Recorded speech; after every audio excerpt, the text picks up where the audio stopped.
So when I got the call from the folks at BeWoke.vote to do a series of interviews to encourage folks to vote, my next guest was one of the first folks on my list. And when I say one of the first, literally in the top 3 because of his unique story, not only being a comedian, but also being someone who is very socially conscious in his comedy.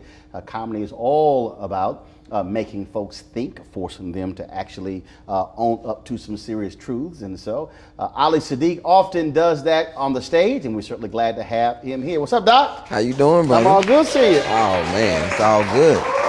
It's always a pleasure to do anything with you, anything. What's also helps you, he's based in H-Town. So definitely, H-Town proud. Being a Houston native, that also helps. You know, you gotta have a little sugar on it. You know, people call you for a certain reason. Right, but how in the hell you didn't bring any French's chicken? Man, I wasn't at home. I was in Dallas.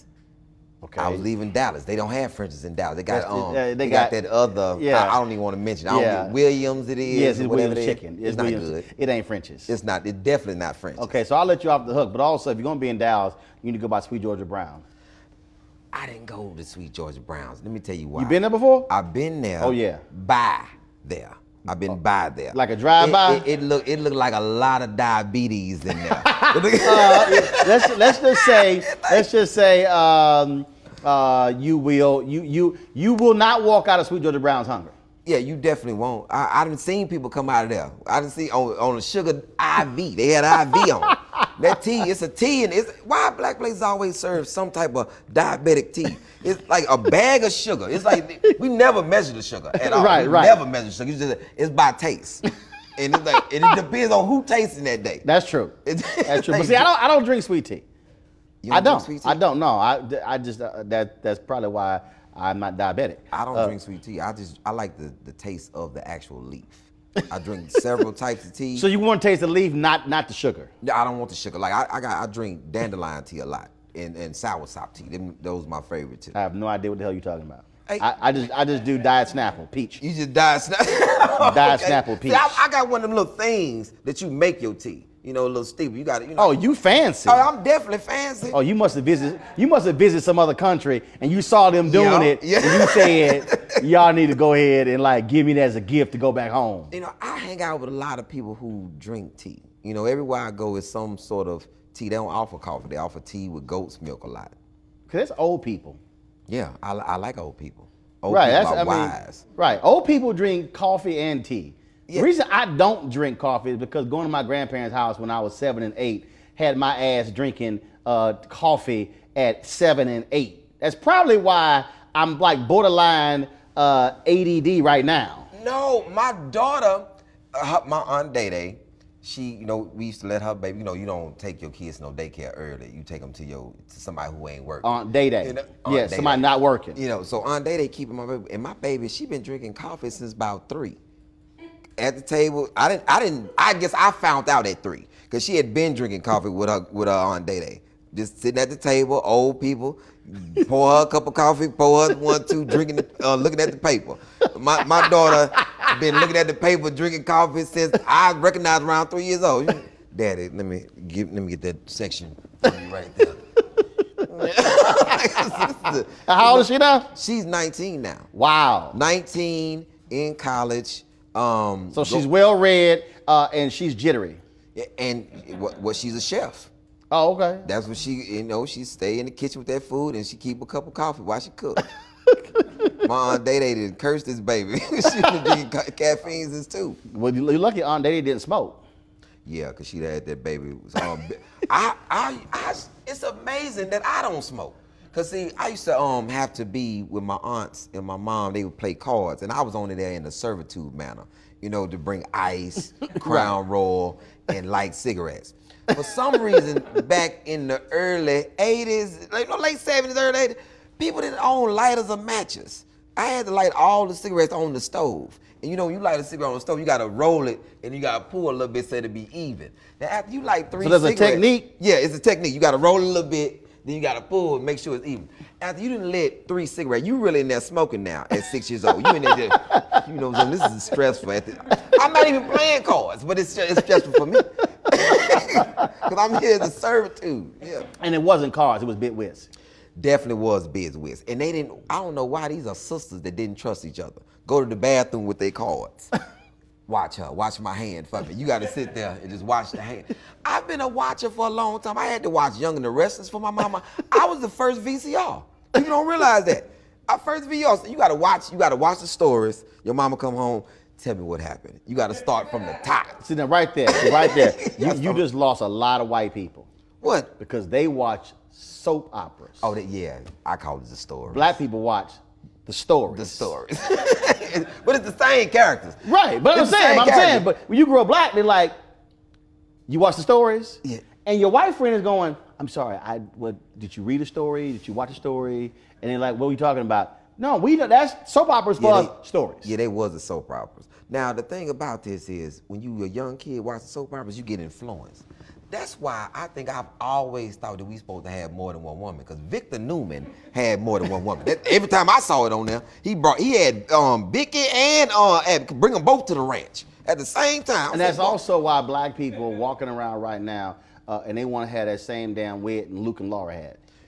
That Luke and Laura wedding, didn't we shut it down? People didn't go to work for that Luke and Laura wedding. I remember that. Right, forget Princess Di and the Meghan Markle and all them. And then Jesse, when Jesse got married, to who Jesse got married to? Angie. And Jesse, man, boy, you took me back. Remember, And now, hold on, I want to see if you really pay attention. When Jesse and Angie kissed like black people kissed.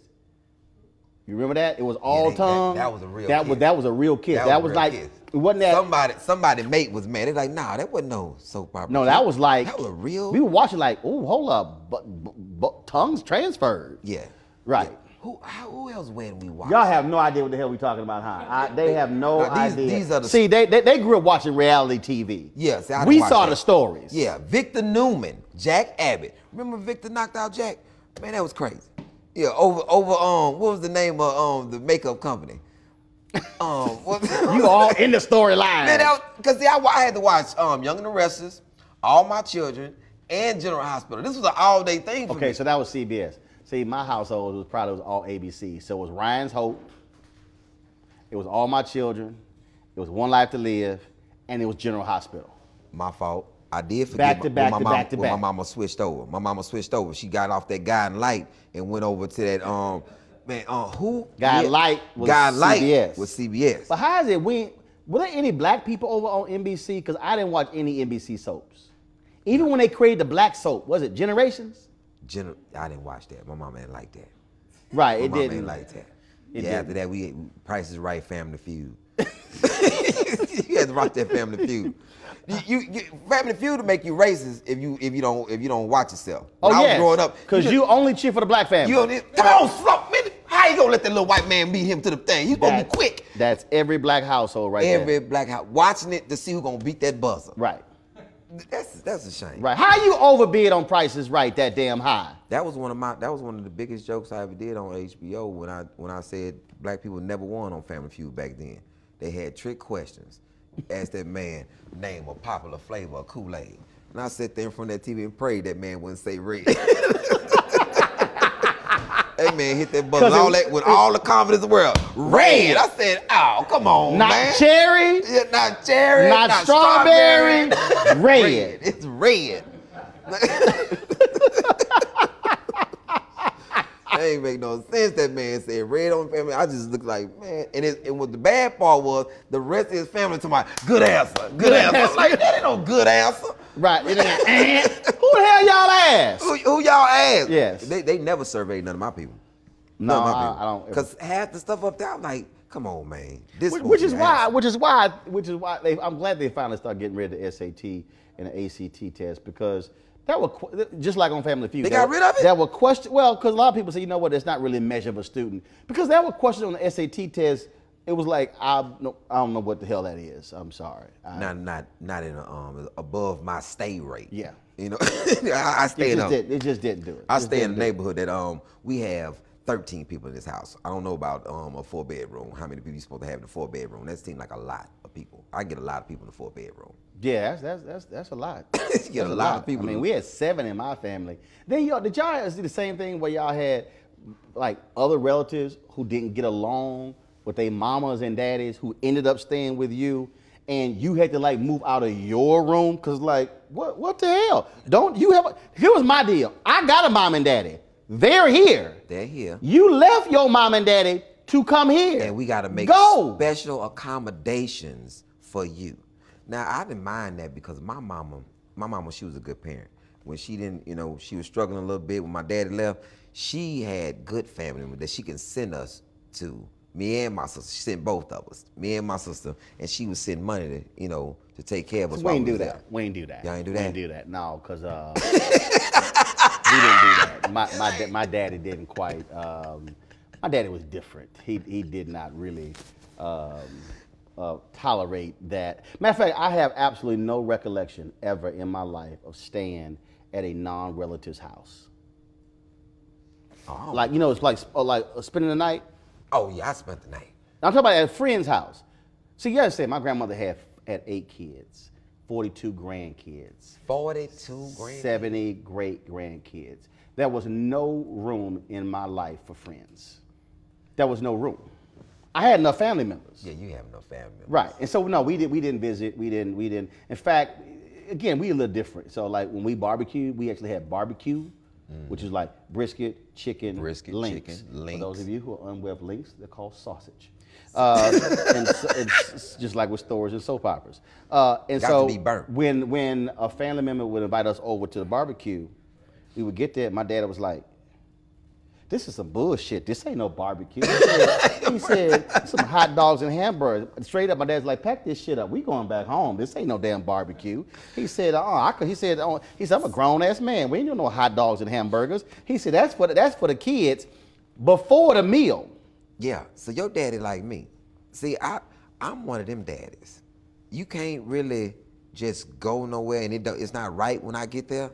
No, pack it up. We leave. No, my dad's like, we ain't got to stay. He's like, "Pack this up. We going to the house." Definitely going to the house. Now that seems like a Neanderthal, in this day and time. Because today they call it cookout. See, these people compromise. No. It was a barbecue. Yeah, a barbecue. When I get there, we having, because first of all, if you come to my house with barbecue, I got 2 pits going. I got 2 pits and a little old smoky pit. That's for hot dogs and hamburgers. Right. For them children. Which is the pre-meal. Yeah, pre-meal. Because in our house, the kids ate. That's what you come by and get one of them hot. You supposed to grab one of them off the smoke with your bare hand. It's burnt. That's the in-between snack. Yeah. Because like even with us, the kids ate ribs, brisket, chicken, links. There it is. We ate regular food. Did you also have them family members who, when they came by, y'all hid stuff?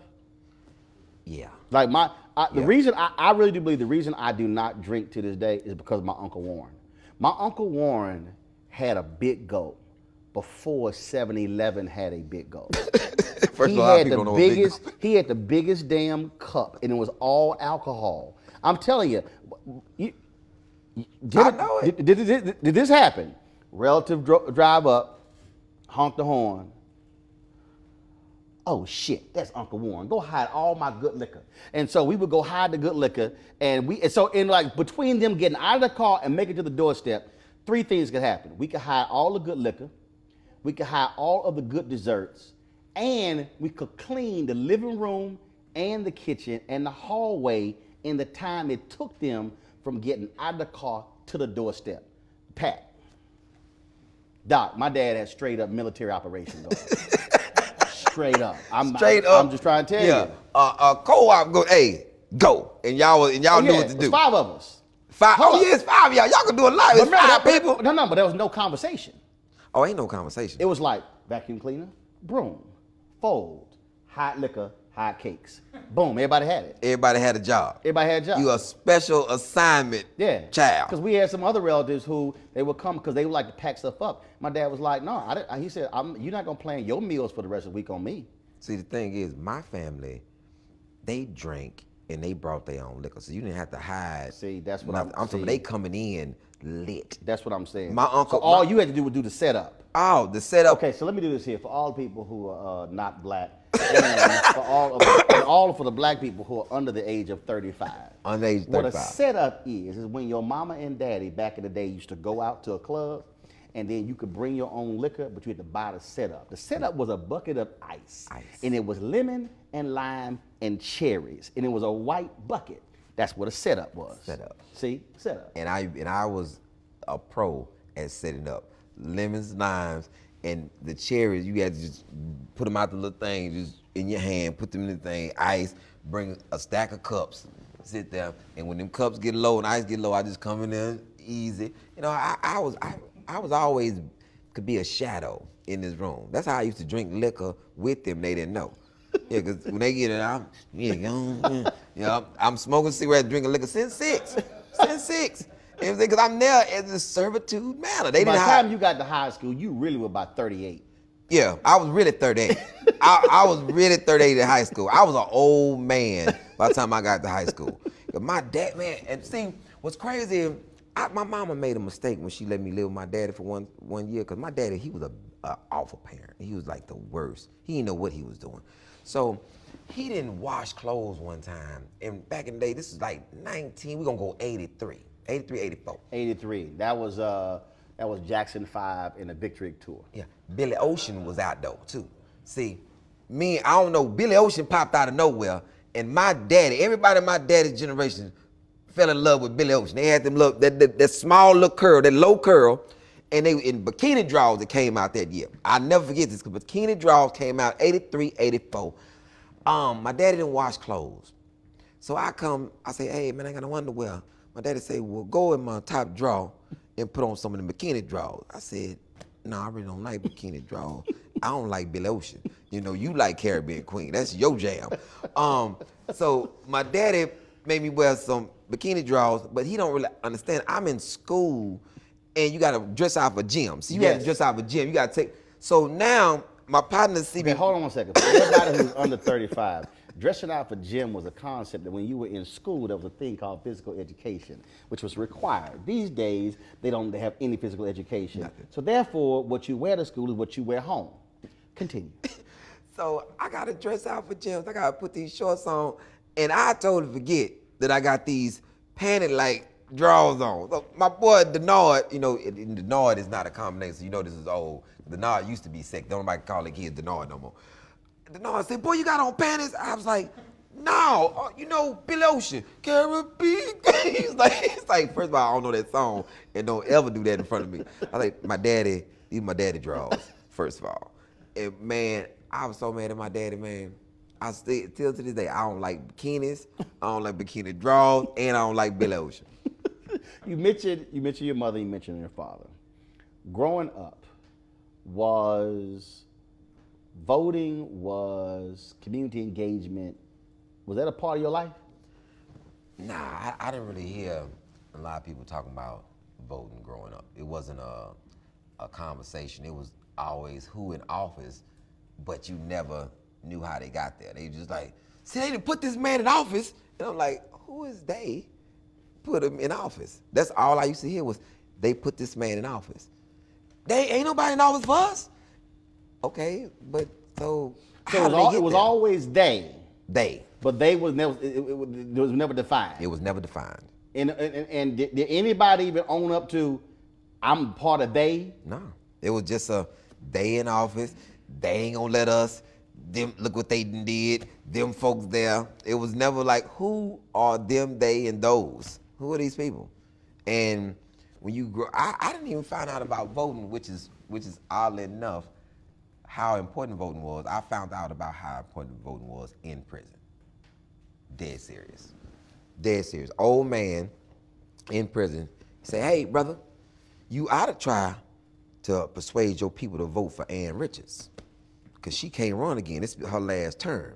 Now, if she win, then all she gonna do is just steal money. You know what I'm saying? While she getting out of office. Now, if Bush get in office, boy, ain't nobody going on. The first thing a politician said, I'm gonna be tough on crime, tough on crime. Ann Richards. So I didn't really understand the concept. How old were you? I was in jail, so I was 19. You were 19. You went in at what age? 19. 19. Mm-hmm. You went in jail for? Drug trafficking.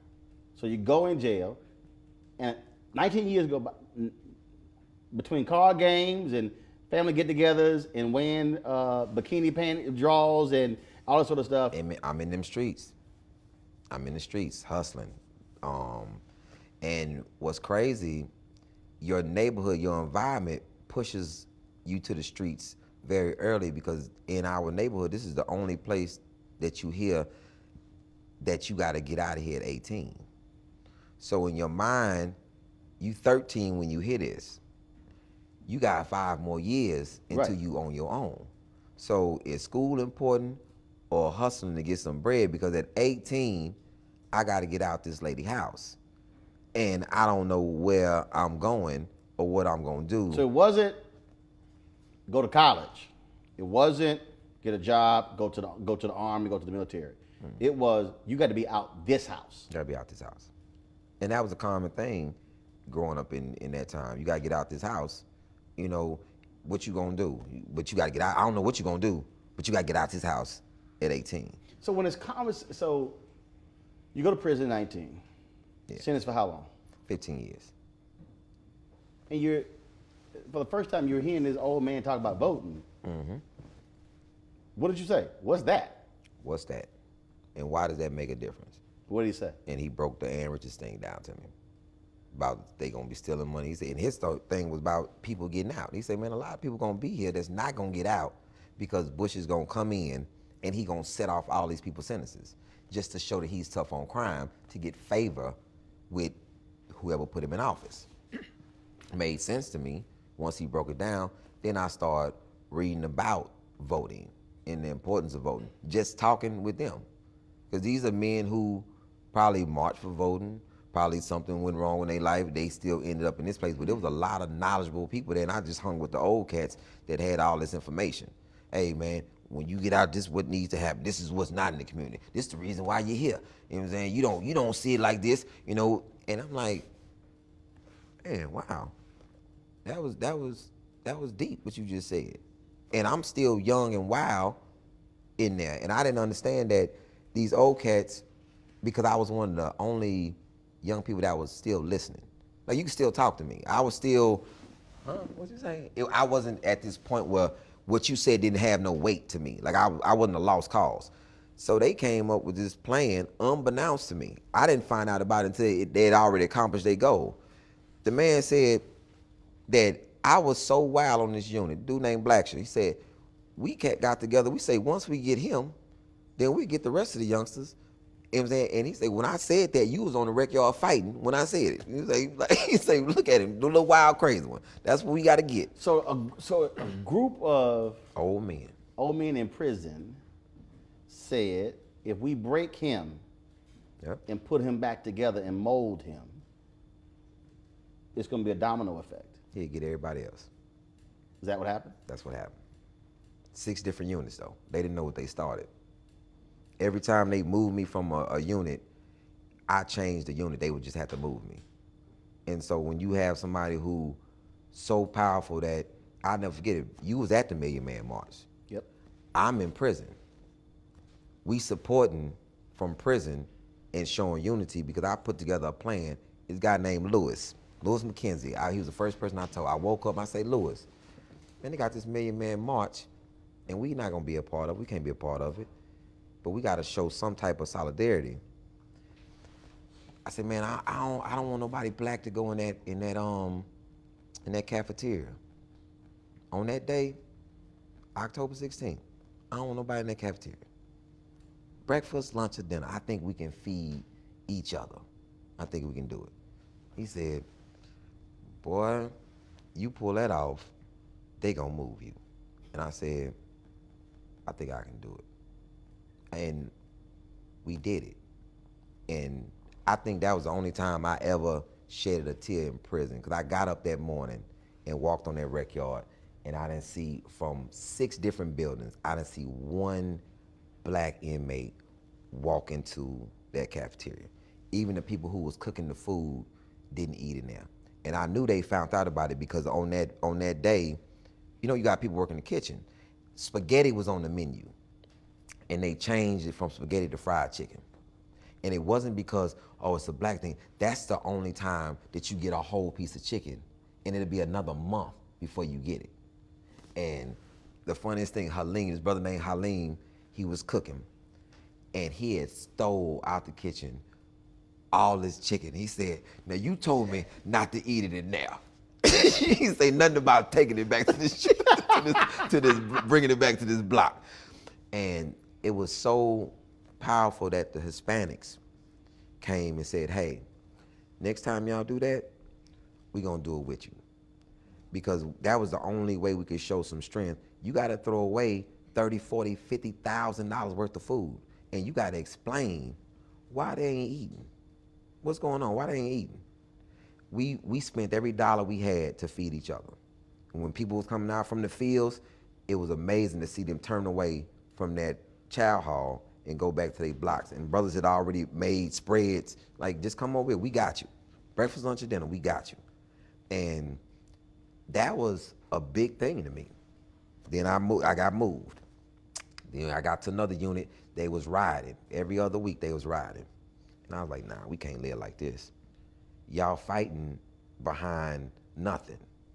And I was so sarcastic, I was like, hey man, this is what we not gonna do. We're not gonna let them keep gassing us, you know what I'm saying, because y'all wanna fight.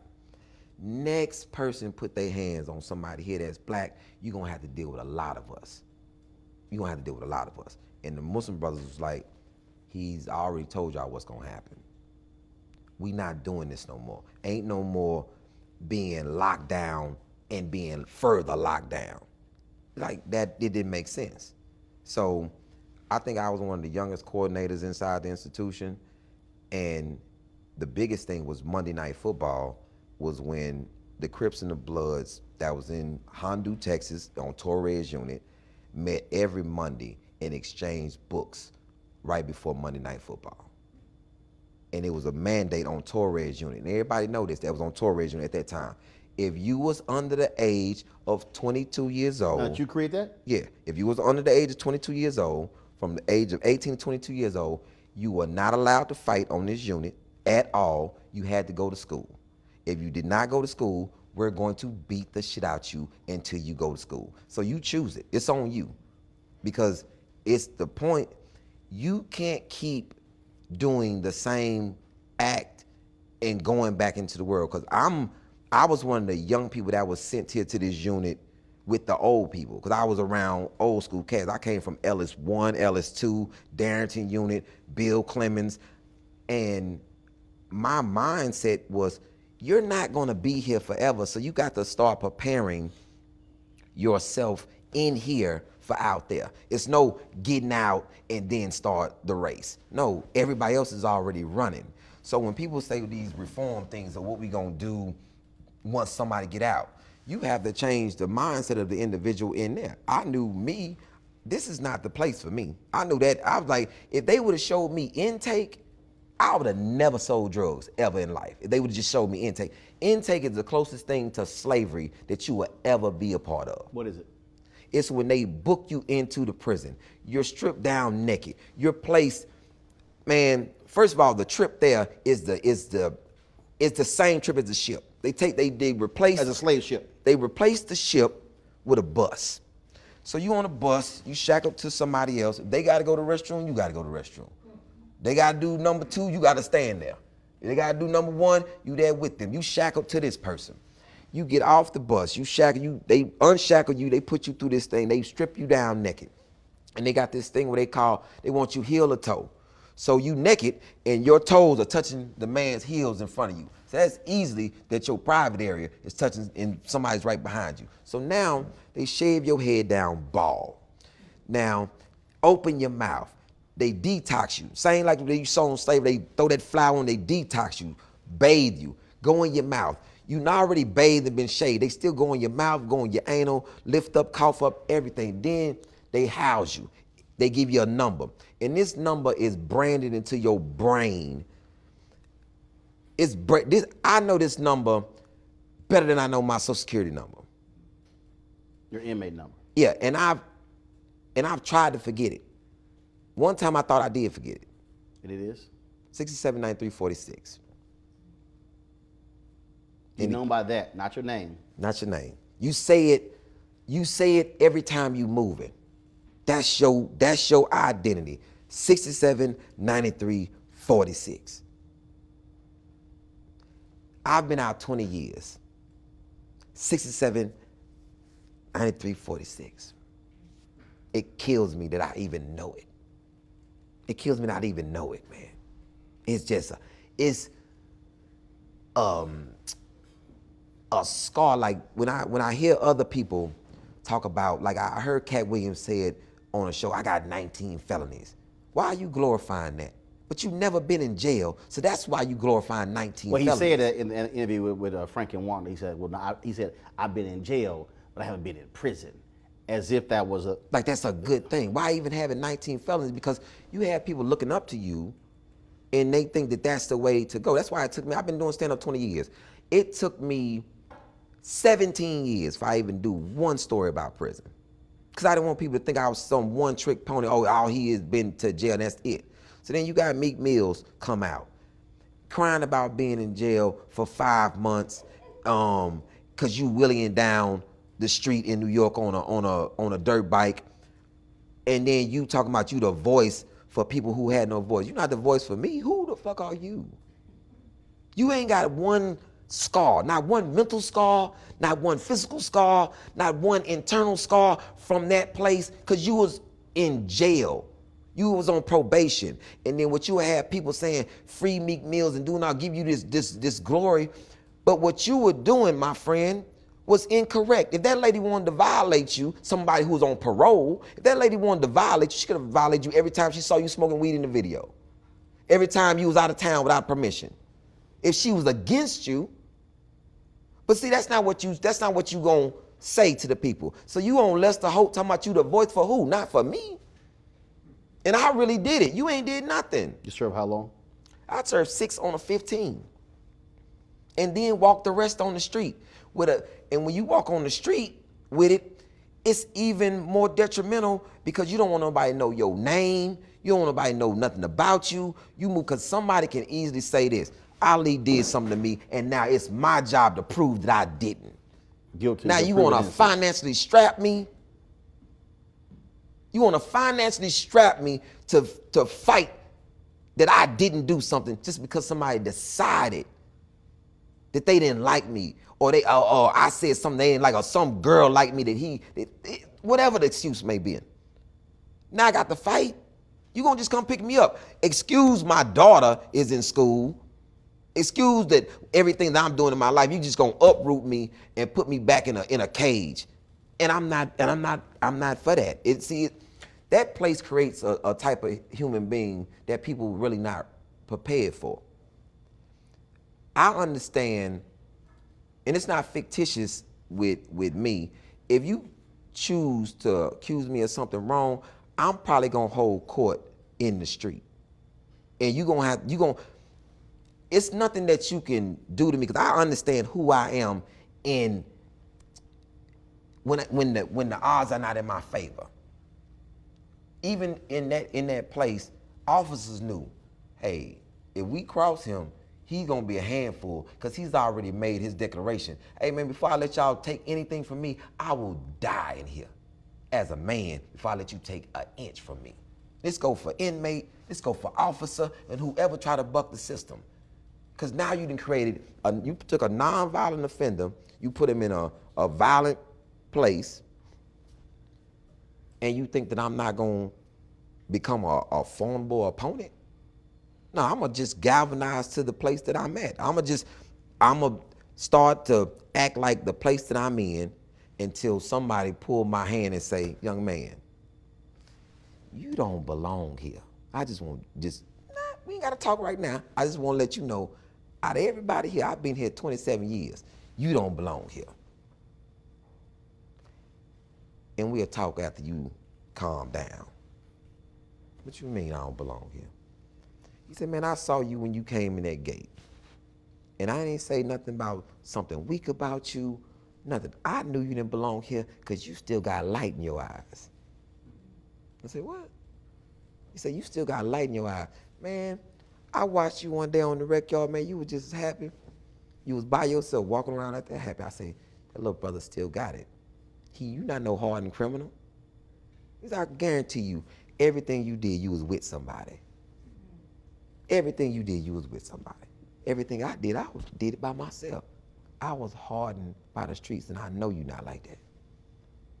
And when somebody talk to you and your father didn't really give you good conversation, you know, so now you talking to like somebody that's like your grandfather, and he an old man. He real live got your best interest at hand. I want you to get out of this place and be what you're supposed to be. Because this ain't you, my friend. He said, just watch.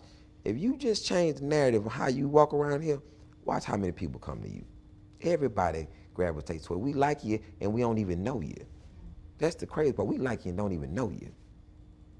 And it happened. I was just 2 years in, I came from this wild, crazy person to walking out, and I remember the day, I said, man, what y'all in here mad for? Ain't nobody going home? And slammed my door. They was like, what? I was like, and they was like, why you come out here and say that? It's Saturday. Don't nobody go home on Saturday. Y'all still mad?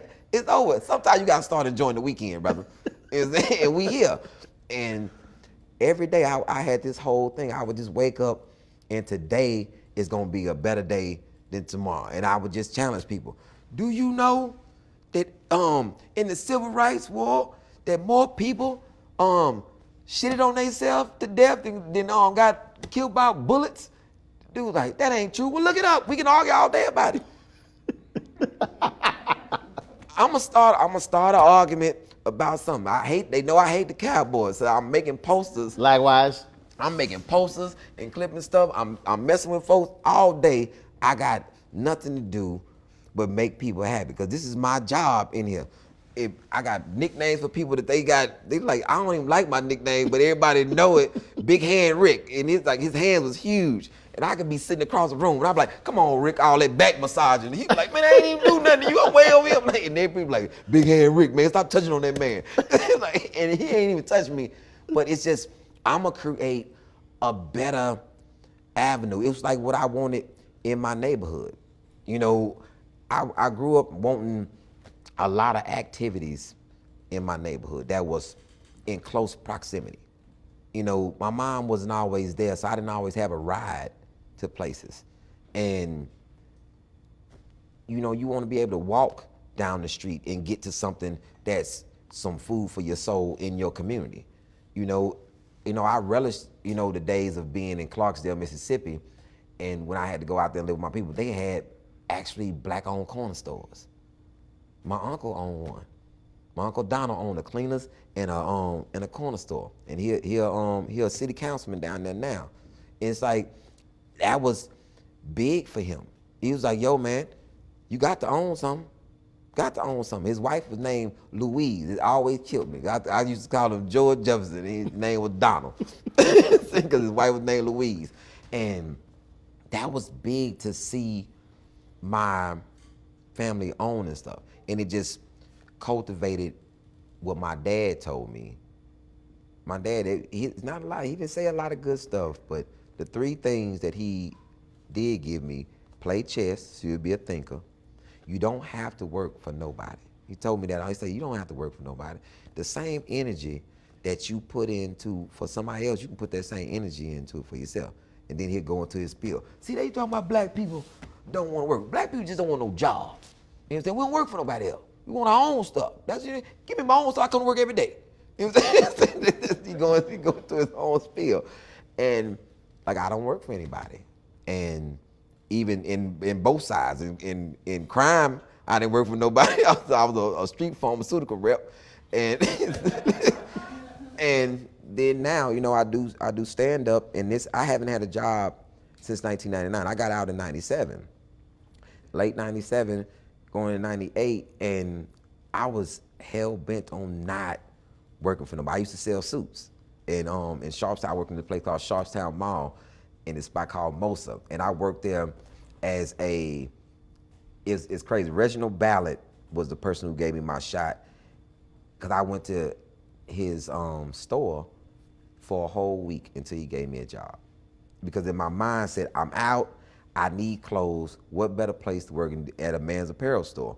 So I went in, I said, hey man, y'all hiring? Man, we not hiring. Came back the next day, I said, hey man, y'all hiring? He said, man, I told you we wasn't hiring. I said, man, I don't know, somebody could have got fired. I don't know.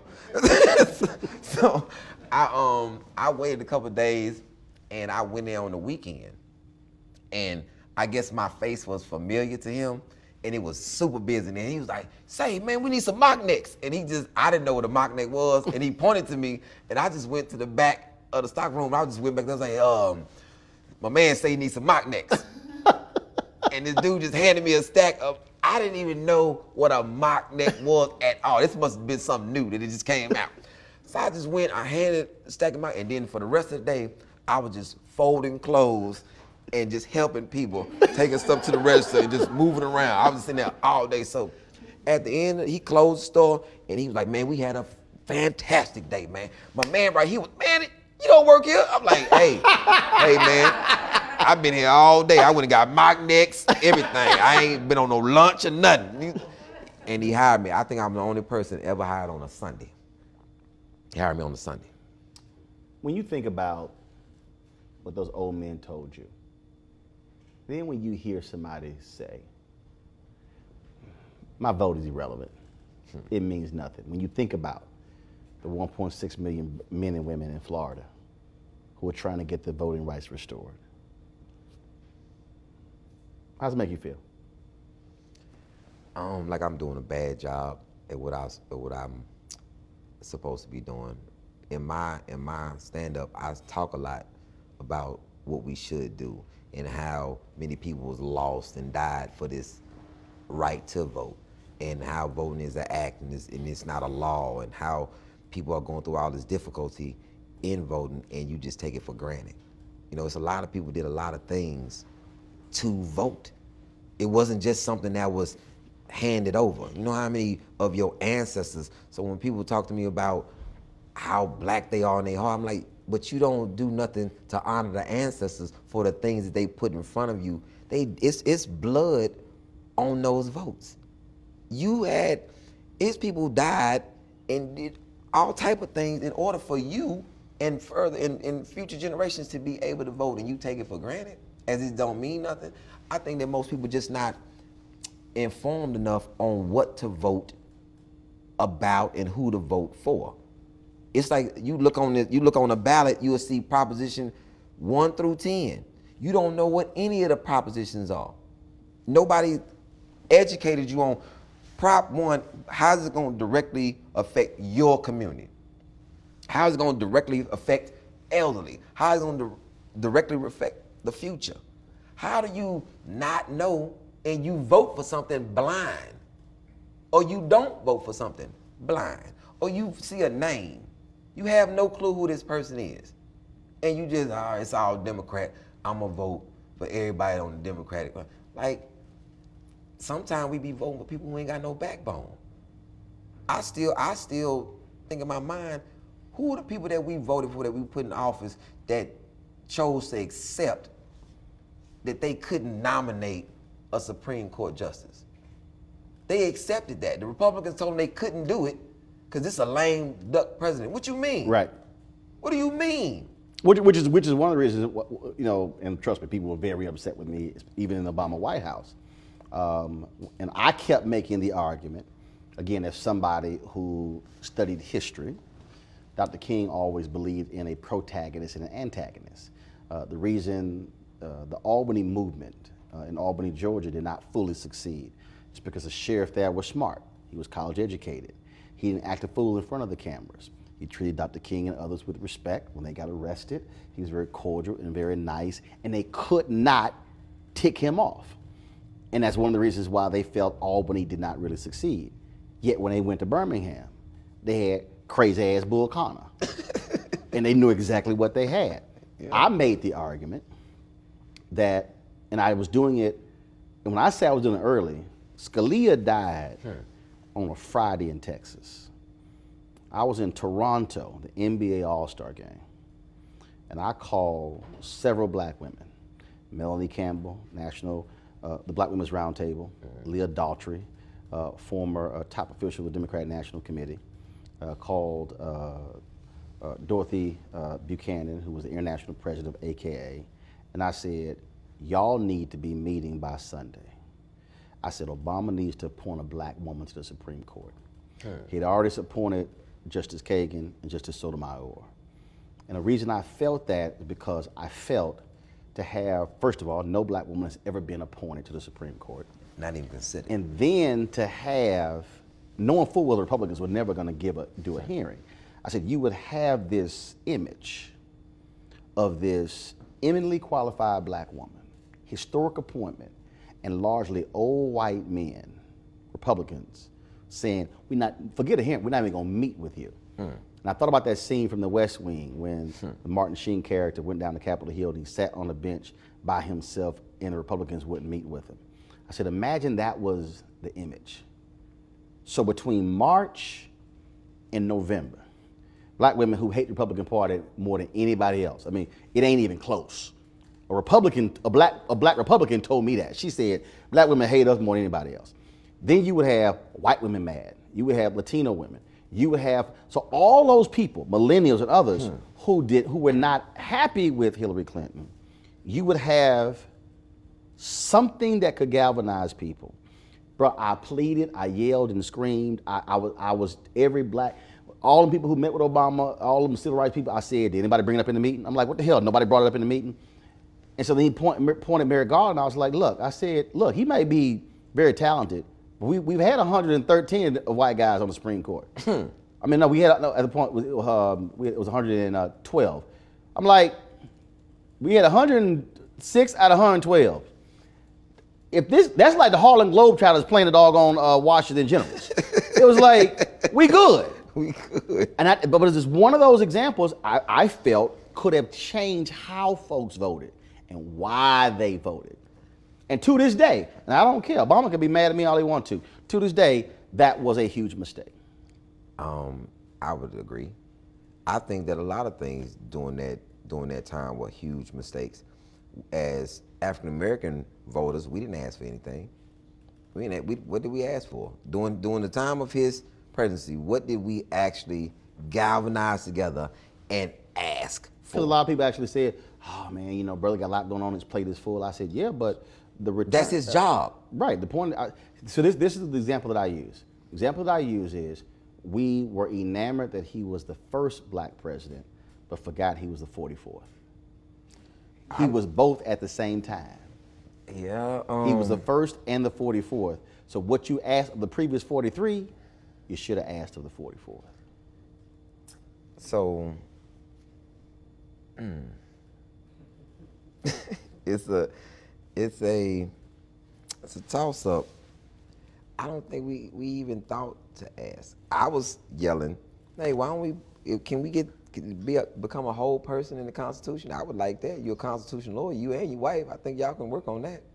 That's a hard thing to ask. Because see, when these kids be getting shot and saying, "Oh, you should state your Constitution right," well, they don't feel like it applies to us. Which is why I think when we talk about we want folks to be woke and vote. Voting is the end of one process, Yeah. but the beginning of another. And so with this initiative, we want folks, we don't care whether you're millennial, whether you're Gen X, whether you're Gen Y, whether you're a baby boomer, we don't care, I don't care what it is, we want you to vote. But the other thing is to get folks to understand that the day after Election Day, Election Day is November 6th. Yep. On November 7th, it's a whole new campaign, it's a whole new ballgame. When you see these folks talking about mass incarceration, talking about these, again, you said it, George W. Bush when he was running versus Ann Richards, oh, he gonna be tough on crime. That's all you hear from Donald Trump, law and order. Okay, he wins. Okay, now what we gonna do? The purge. Cause that's what I see when I saw how they did with this immigrant thing. They have multiple prisons in Texas, multiple prisons, maybe 162, and just other holding facilities just scattered around in very rural areas. So they can hide you really well in this area, like right along the border, and even in small towns like Odessa, Midland, they'll have 3 or 4 prisons tucked off in there, in Hondo, Texas, all these little spots that you don't really think about. And mass incarceration, we hear it, we know what it is, but do we understand that these juvenile centers are a part of this mass incarceration?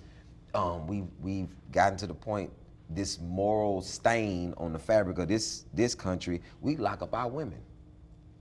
What type of country, what are we doing where it's so bad that we locking up women? Now, all of Canada, they probably got 1,300 people locked up total, and 85% of them have mental conditions.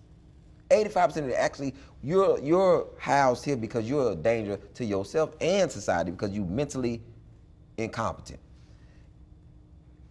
We have turned prison into a money-making machine, and I know that it's like cattle, because the most important thing in prison is the count.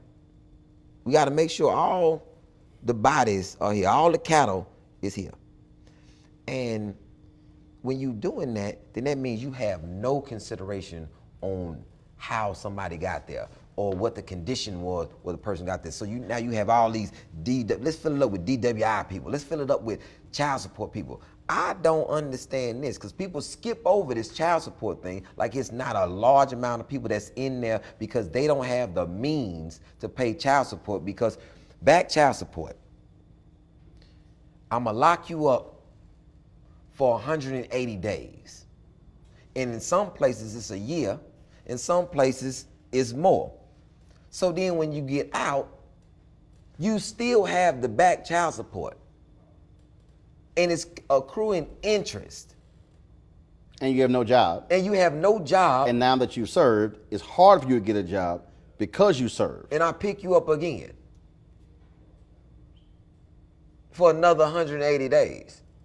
How is that serving the child? How is that serving me getting employment? How is that serving the community? What is this? It's not serving, it's filling somebody's pocket. Filling somebody's pocket. So how, from your vantage point, how do we get large numbers of people to come to understand that doing nothing, sitting at home, and just believing that this is just a waste of my time actually is a detriment to them and their family and their friends and their loved one and their community and the neighborhood and the city and the state and the nation? Wow, how do we get that? If we could get Lil Wayne, Drake, the Migos, Cardi B, Beyonce, Jay-Z, Kanye, We got to get every person that they listening to say something informational and positive about voting, because they not listening to the average just vote. We gotta have to do some skits about why and what happens when you don't vote. You know, when you don't vote, then you have no community. You're like, hey, they changed Dowling Street to Emancipation. I don't want that. Did you vote? Did you? Because they asked. You know, you gotta hit people where they stand at. Like, understand what you're not getting by not voting. Let me give you a concept of, hey, you know, you could have this, and this school could be better. It could have this in this school, but you know how you get that? By voting. But you don't want to vote. What you need me to do? You want me to put a food truck in front of every voting stand? I'm handing out, as you vote, get you a hot plate as you walk off. You know, what do I need to do to get you to understand that this is, do I need to get a bus and drive around and go to every elderly home and pick them up? Pick them up. Tell them we doing, it's bingo. You know what I'm saying? Pick them up. They gonna get on that bus. They going to bingo, and we got free divers too. But see, the thing is, to that point, when you talk about entertainers, influencers. And what's crazy, I hate the fact that I even said it, because I'm tired of trying to dance to give you information. Why I just can't give you information? But because here's the thing though, because the reality is, again, if one is a student of the movement, and most people don't, they don't realize the influence that music had on the Black freedom movement. Not just the freedom singers, not just the Fifth Jubilee singers. The reality is, when they were marching from Selma to when they were finishing the James Meredith March, after he had gotten shot, and the role that James Brown played, the Temptations, Motown. People forget Motown actually recorded Dr. King's "I Have a Dream" speech August 28, 1963. Motown actually put the speech out as an album. Aretha Franklin, Dr. King told Diane Carroll and Sidney Poitier, look, we need y'all doing what y'all supposed to do. We don't need to have y'all at the march. They were raising, Diane Carroll was raising money in her New York apartment for the movement.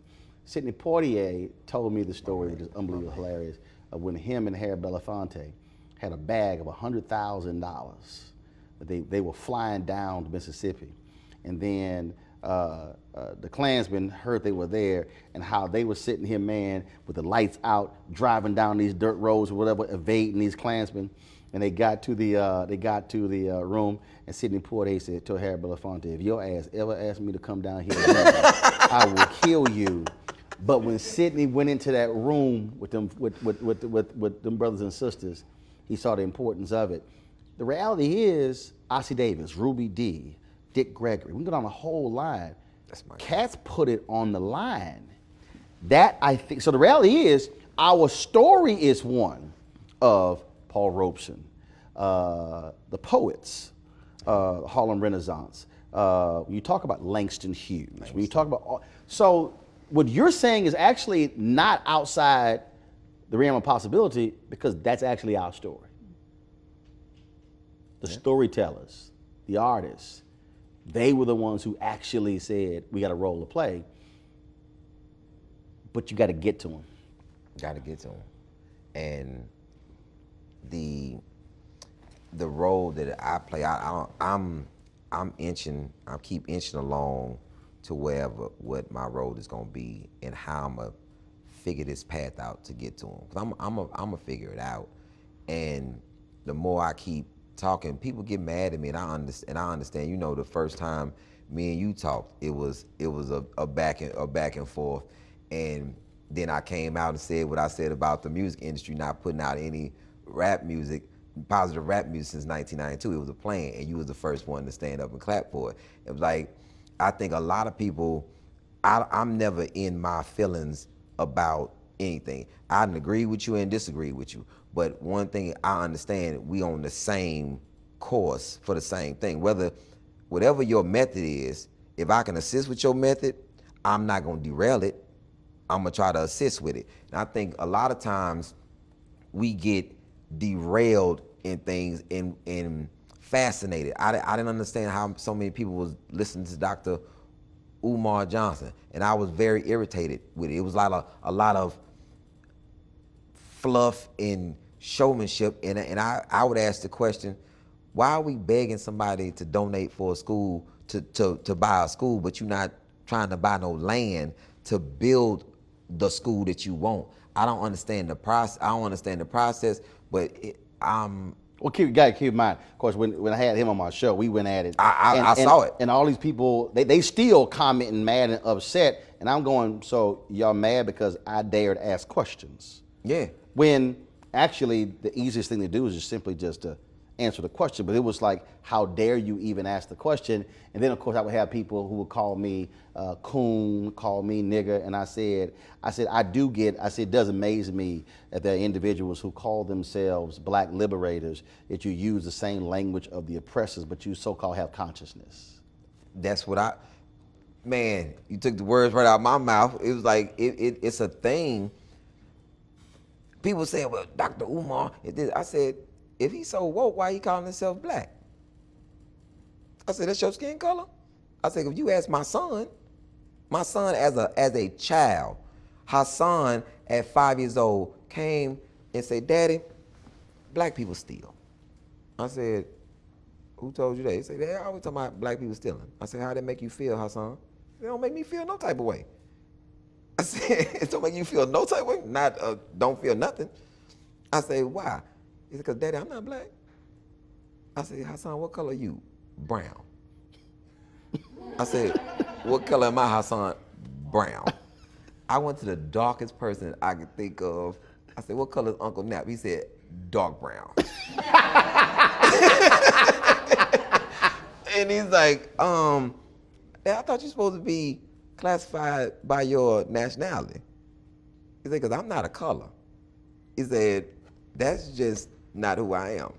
And then by being in Spanish school, he knows what that color is in Spanish. He's like, nah, not happening. And you can't call this man, you cannot tell, what's up, strong black man? He be like, brown. Strong brown man. Because he, in his mind, he's brown. And he's like, where did that concept come from?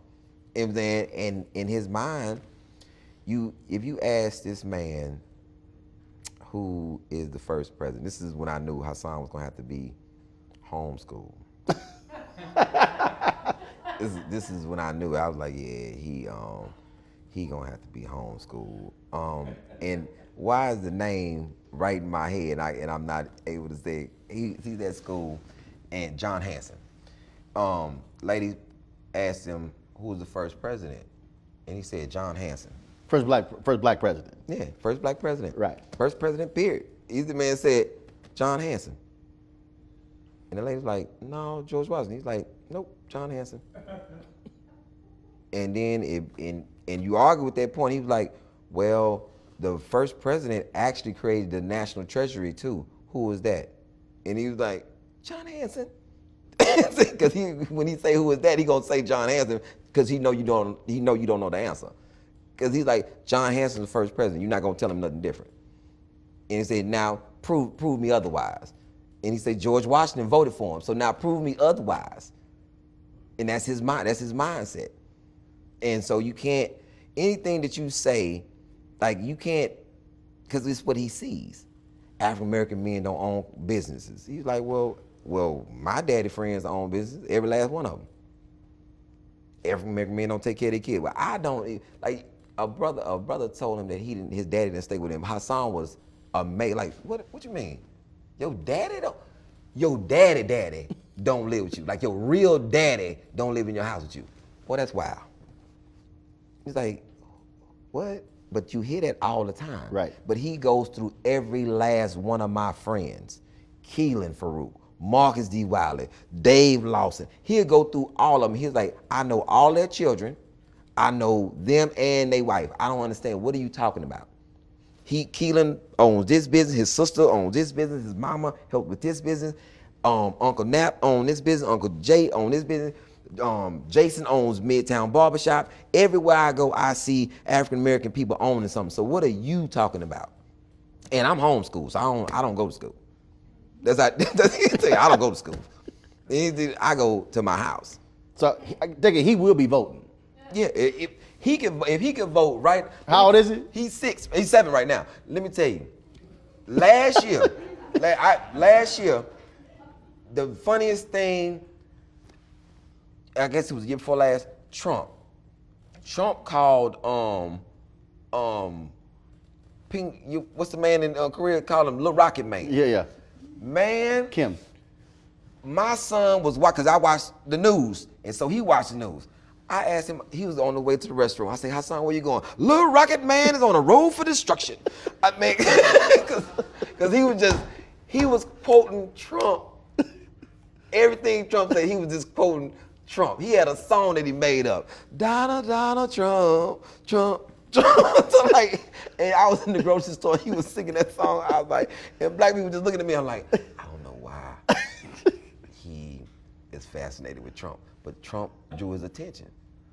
He wasn't watching nobody else but Trump. He was just like, in his mind, whatever he thought that man was saying, whether he agreed with it or disagreed with it, he was watching it. So what we should be doing then, we should be, how about this? Because what happens is, when we have these discussions, we have older folks talking about how do we get millennials to vote. To me, what really should be happening is Hassan and Little Miss Flint and my nieces, we actually should be using them saying, hey, I need y'all to vote because I can't do it for about another 11 years. Exactly. So don't mess this shit up until I'm able to get my vote. That's, again, because if we don't get folks to understand that decisions made today are going to impact them, then that's changing people's minds to get it. Like when I give speeches, I tell them, like, no, the decisions you make today are going to impact your children's children's children. Yeah. These are legacy decisions you're making. Legacy decisions. And politics are the same way. And I think people don't understand how important that is, because they think that the vote is right now. Oh no, this appointment to the Supreme Court, that's a big thing. That's a ripple effect forever. 2043, America will be a nation majority of people of color, and Kavanaugh potentially will still be on the Supreme Court in 2043. Yeah. Women in this country, and I plead and I beg and whatever I have to do to make them understand that they have to look out for their children. And there are being this last move, how they just dominated this. If women would have really just put their foot down, you know something? We not moving. No more movement on our end. We not showing up to nothing, because this was the most. I was a man that was literally sitting like this, like, are they rallying around the wagon right now because they want this man this bad? I literally watched them abandon the plan. We just gonna have this lady ask everybody all the questions. Right. And once she asked him a question that they never went back to because it incriminated him. The phone call was made, abandoned that mission, and they never asked him one question. They just berated the procedure. Mm-hmm. And how is that? How can fathers sit back and look at a woman that was very candid, that was very convincing, and was very detailed to the point that even the littlest mistake meant something to her. No, let me correct that. And for somebody to come out, I done been guilty before.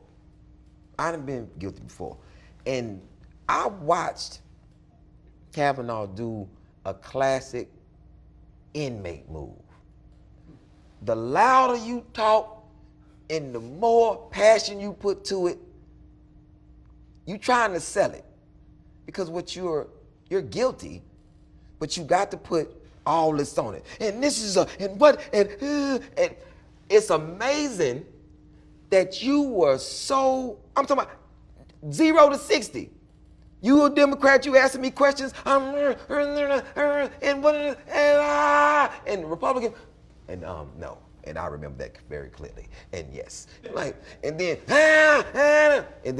who is this psychomaniac that you were watching on TV and you say, you know something? He's a good person, even killed person, to be on the Supreme Court. After I just watched this man Jekyll and Hyde right in front of my face. And then you said the feds don't do nothing, and I was sitting there, I beg to differ, because I got busted by the feds. They did a hell of an investigation on me, and came back with more than just 302s, whatever you said. They came back with all type of indictments. It was insane. You got 30 seconds. You meet a young person, you meet somebody who's older, man, woman, doesn't matter, anywhere in the country. And they say, Ollie, man, this crap don't mean nothing. Voting is a waste of my time. I'm not even gonna put any energy into it. You got 30 seconds. That's all you have. You leaving a comedy show, you getting in the car, going to the airport. That's all you got. What do you tell them in 30 seconds? In 30 seconds, if voting don't mean anything, what's gonna happen if you don't? Give me the next step. What's replacing it? Where's your voice being heard at? How do you put your grievances out in front? How do you put forth your ideas if you don't vote on it? Tell me. Now I want to know, if it don't work, then tell me what will work. You have nothing? You have nothing? I think you should vote. Historically, a lot of blood on that vote. You should vote. That was 29 seconds. Ali Sadiq, I appreciate it, bro. Man, thank you, man. Thank you, brother. Thank you so much. You want to check out Roland Martin Unfiltered? YouTube.com/Roland S. Martin. And subscribe to our YouTube channel. There's only one daily digital show out here that keeps it black and keep it real. It's Roland Martin Unfiltered. See that name right there? Roland Martin Unfiltered. Like, share, and subscribe to our YouTube channel. That's YouTube.com/Roland S. Martin. And don't forget to turn on your notifications so when we go live, you'll know it. Hey fam, want to check out Roland Martin Unfiltered, the blackest show on all of digital, cable, and broadcast. Check out our audio podcast. There's only one daily digital show out here that keeps it black and keep it real. It's Roland Martin Unfiltered. Press play. You want to support Roland Martin Unfiltered? Be sure to join our Bring the Funk fan club. Every dollar that you give to us supports our daily digital show. There's only one daily digital show out here that keeps it black and keep it real. It's Roland Martin Unfiltered. Support the Roland Martin Unfiltered daily digital show by going to RolandMartinUnfiltered.com. Our goal is to get 20,000 of our fans contributing $50 each for the whole year. You can make this possible. RolandMartinUnfiltered.com.